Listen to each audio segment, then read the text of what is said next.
اللہ اکبر، یہ آخری وقت ہے میرے عزیز ہو۔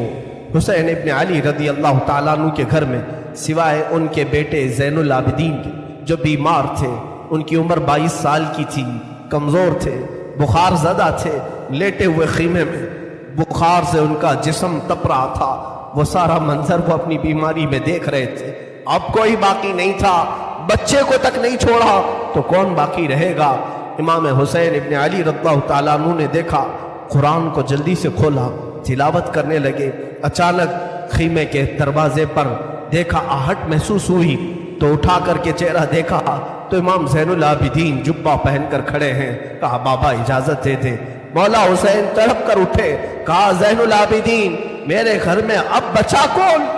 میرے بعد ان بیویوں کو کون دیکھ بھال کرے گا؟ ان عورتوں کو کون لے جائے گا؟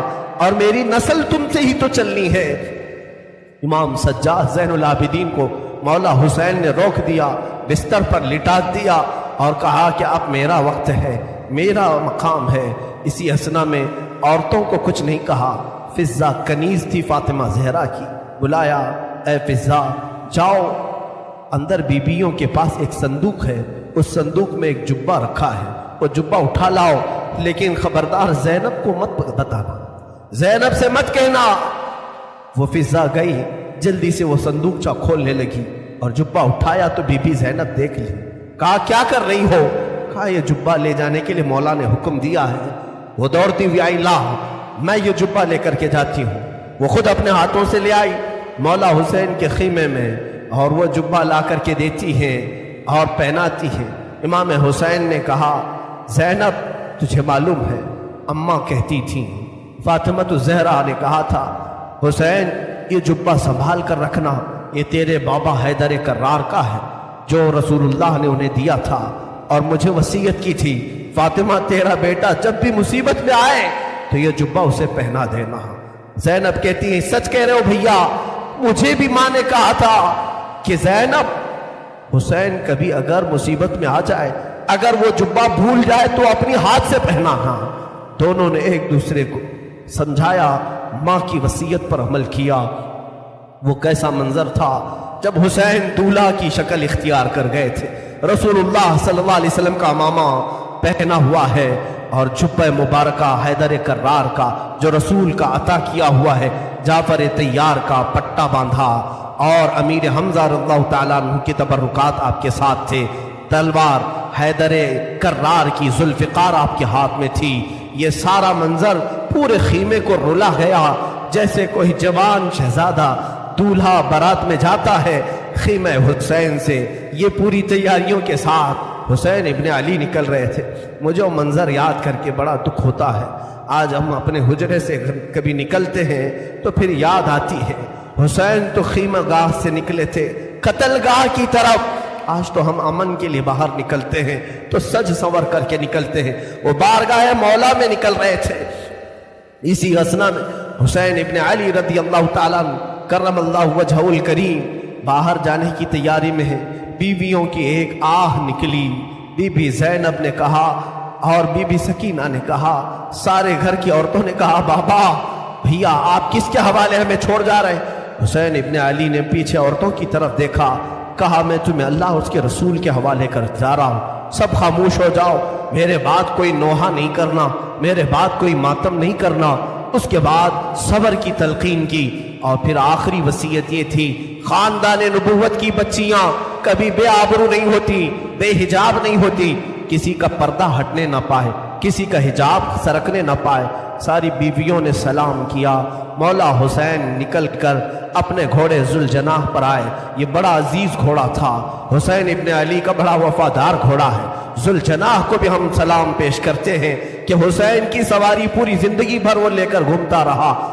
ذوالجناح حسین ابن علی کی پیاس کی وجہ سے جب اسے پانی ملتا تو کبھی پیا نہیں کرتا تھا۔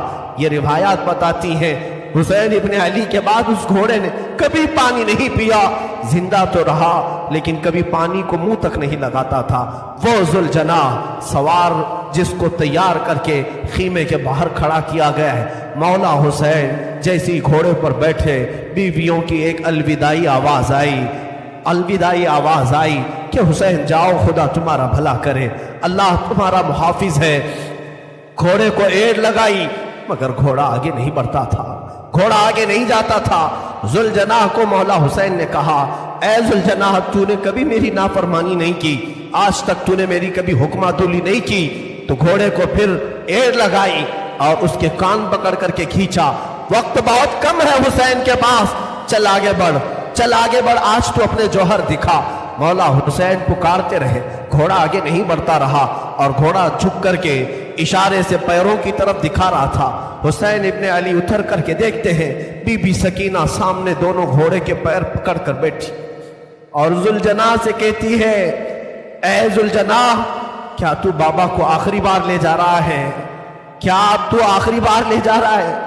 ہمارے گھر کی تمام روشنیاں تو لے جا رہا ہے، ہمارے گھر کا سورج غروب کرنے لے جا رہا ہے۔ بچی چھوٹی سی گھوڑے کے سامنے کے پیروں کو پکڑ کر بیٹھی گئی۔ مولا حسین گھوڑے سے اتر آئے، بی بی سکینہ کو اٹھا لیا، گود میں اٹھا لیا، ماتھے کے بوسے لیے اور کہا سکینہ تم نے علی اصغر کی موت پر صبر کیا، علی اکبر پر صبر کیا، ساری لاشیں تو نے دیکھی، اب تو اپنے بابا کے ساتھ بھی صبر کا مظاہرہ کر، تو اپنے بابا کے ساتھ بھی صبر کا مظاہرہ کر۔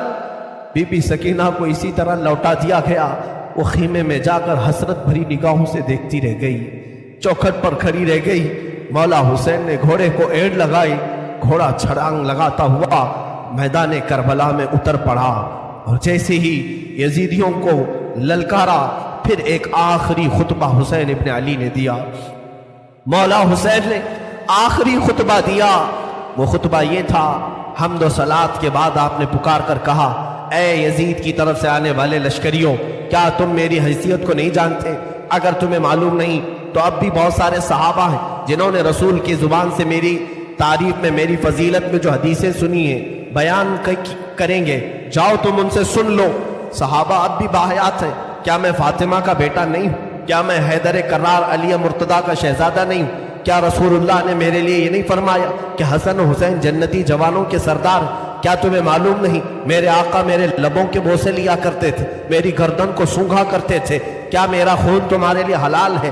یہ تقریر اتنی لمبی ہو گئی، حسین ابن علی کی اس آواز پر یزیدیوں میں سناٹا چھا گیا، کئی لوگوں کی آنکھوں سے آنسو بھی نکل پڑے، اور یزیدیوں میں جب یہ ماحول ہوا تو شمر ذی الجوشن عمرو بن سعد جو بدبخت ازلی تھے انہوں نے بھڑکانا شروع کیا اور بیچ تقریر میں ہی امام کے تیر برسانا شروع کیا۔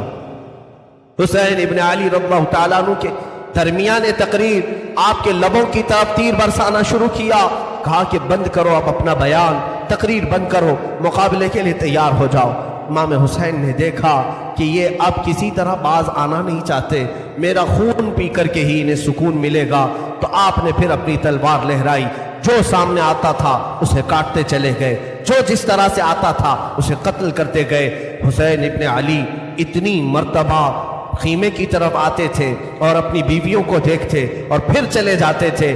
یہ دوپہر کا وقت تھا، ظہر کا وقت قریب آیا اور حسین ابن علی رضی اللہ تعالیٰ اندازہ کرے وہ 56 سال کی بڑھاپے کی عمر ہے، جو 3 دن سے پیاسا ہے، 3 دن سے بھوک کی شدت الگ ہے، اور پھر جو جوانوں کی لاشیں اٹھایا وہ الگ مسئلہ ہے۔